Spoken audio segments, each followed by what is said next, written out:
Alright, so I got a lot to catch up on.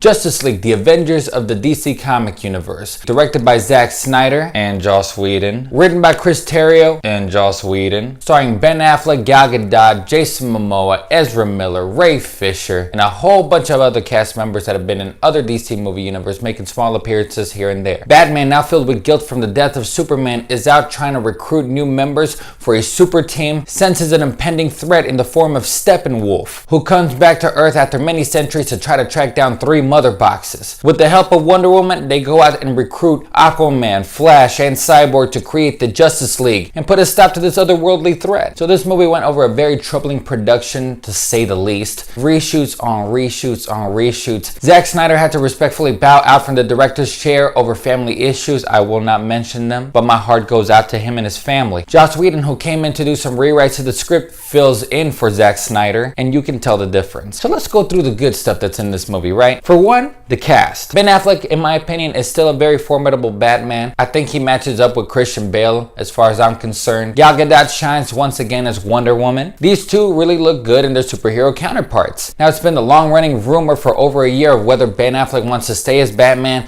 or not stay as Batman. We just can't even decide anymore. But it would be a shame if he didn't stay on for a few more movies, because he really could evolve this character, especially with Matt Reeves directing the Batman installments next up. I can't see why he wouldn't want to stay. But as far as all this back and forth of whether he's staying or not, if you don't want to stay, bruh, just don't stay. Just leave, because this is just annoying at this point. And Gal Gadot seems to be the shining beacon of hope and success for this franchise, especially since Wonder Woman is the only movie in the DCEU that has gotten great reviews and has become one of the biggest movies of the year. Now, the new characters actually come off really well. Ezra Miller is obviously like the Spider-Man counterpart to the DCEU, and his jokes mostly land. They do a good job. Ray Fisher as Cyborg has a certain presence and it comes off well, even though he's just relegated to being extremely stoic and quiet. Out of the 3 new cast members, it's Jason Momoa for me that stands out the most. He's badass, he's charismatic, he looks great on the screen. He's the one that has the most edge out of the cast members, and I'm really curious on how James Wan is going to move the character forward with the solo Aquaman movie. But as long as Jason Momoa is given 110% like he did in this movie, then I'm pretty excited. Now, you can't help but get giddy when you see all these characters that you've grown and loved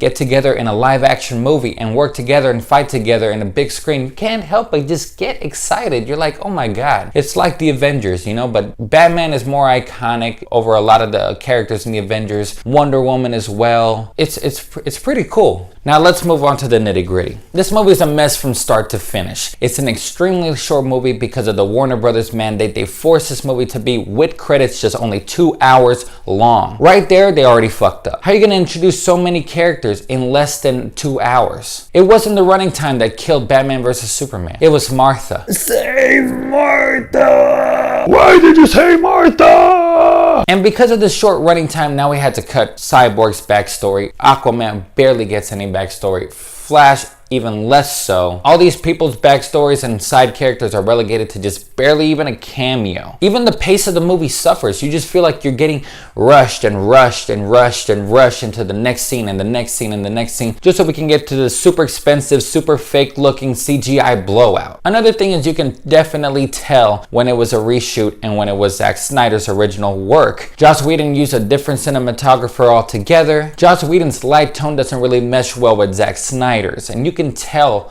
and you just get confused with what kind of direction this movie was really trying to take. And Joss Whedon throws in a lot of jokes here. A lot of jokes. I'm talking Age of Ultron amount of jokes. And because of all these reshoots, this movie lacks a coherent vision and makes everything just not seem exciting. At least when you're watching Batman vs. Superman, when Batman finally squares off with Superman, it feels like this is gonna be an epic battle. It doesn't really amount to much, but at least the hype of it becomes a big epic moment. In this movie, nothing feels epic. Everything feels by the numbers, kind of dull, kind of boring. It just goes because of the light touch. And this movie should have a lot of beautiful epic moments because we're finally putting all these characters together in one movie. Now, your heroes are only as good as the villain, and let me tell you, this is one of the worst villains ever on screen. While Ciarán Hinds provides the voice of Steppenwolf, and he does a very good job, or at least attempts to do do a good job. This villain has no purpose. He just wants to take over the world just because. And it's probably because we cut down on the storyline. We don't know his backstory. He just shows up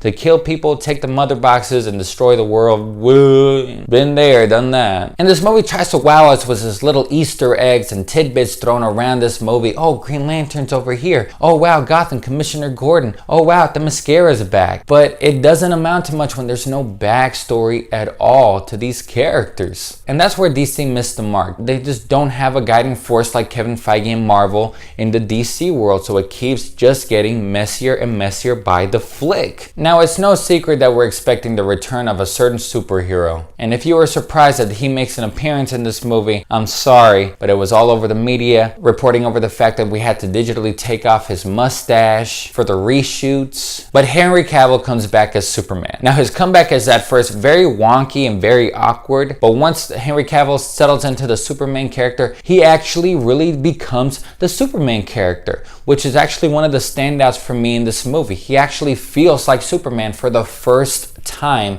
in his work doing Superman. He's regal, he's hopeful, he's having fun in the character finally, and we never thought that he could actually ever have fun in this character. But he is fun, and it's a breath of fresh air. And yes, you can definitely tell when they digitally take out the mustache.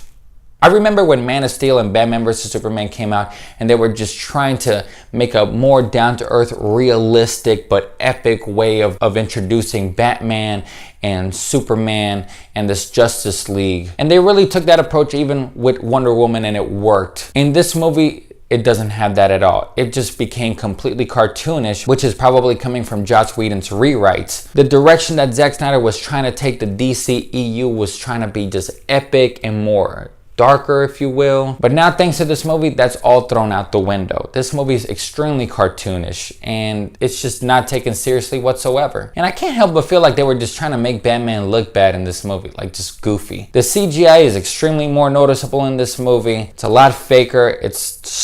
Everything felt CGI. Every background scene, every set, every character, every bad guy, every parademon, the villain, it all looked extremely cartoonishly CGI'd, which completely takes away from the movie. Takes away the impact, takes away the climax, takes away the surprise. It's just extremely mishandled. All in all, you can try to have some fun with this movie. It has plenty of action. The interactions are fun and the cast is great together, but it's just a mess of a movie with two different visions just not working and meshing well together. I was extremely disappointed with how this movie came out, especially with all the hype around it, all the work they were trying to do with this movie. I just can't help but feel bad for the DCEU, but I'm gonna have to give this movie 2 stars out of 5. 2 out of 5, sorry. Oh, and they finally have some post-credit scenes. 2 to be exact. The first one's actually pretty funny and enjoyable. As far as the second one's concerned, I don't know why they put that in there. Because from what I heard, they're taking the characters to a completely new direction, and they're not gonna bring some actors back. But then they brought them for these post-credit scenes. I don't know why they did that, because I don't believe that we're gonna get these characters in the future. Well, thanks again for watching, guys. If you like what you see here, click like at the bottom. Go to our SoundCloud page for more extensive reviews. This is Ray from LiveWire. And once again, thanks for watching.